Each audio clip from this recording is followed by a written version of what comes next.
In this video I'll demonstrate downloading and installing AutoHotKey, and then taking the AutoHotKey code I've put in the description of some of my videos to make an AutoHotKey file which you can then run and use. At the main AutoHotKey website, click on Download, and then download AutoHotKey Installer.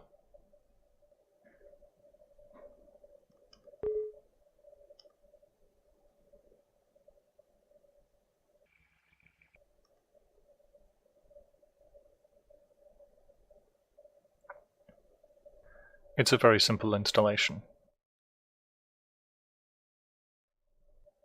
In terms of getting an example script, I can go to an old video about rapid clicking.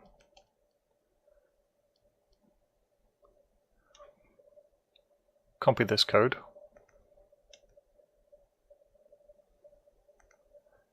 paste it into Notepad, then go File, Save As, enter the new file name, and also put .ahk at the end. You also need to change save as type from text documents to all files, otherwise it would add .txt at the end of this and it wouldn't be usable. And now in the AutoHotKey files folder I have rapidclicking.ahk, and when I double click on that it will behave exactly as the script did in the video.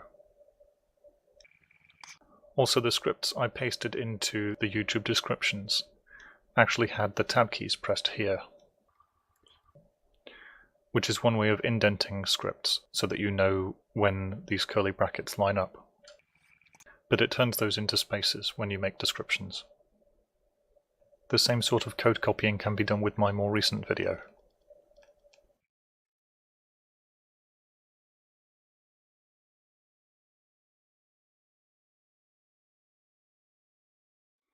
As before, you paste the text into Notepad.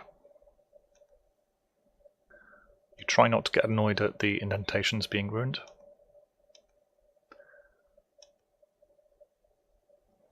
Then save as .ahk, save as type all files, click Save. And now that's appeared in the folder.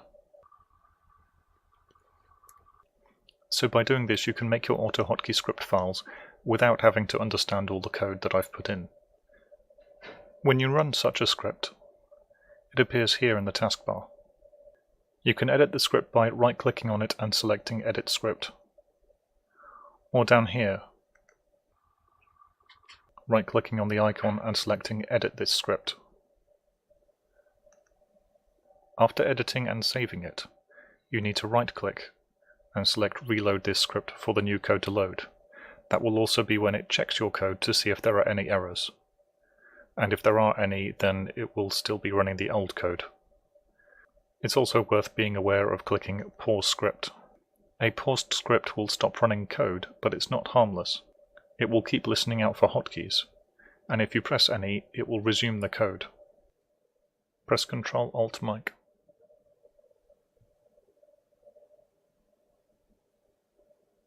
Press Shift.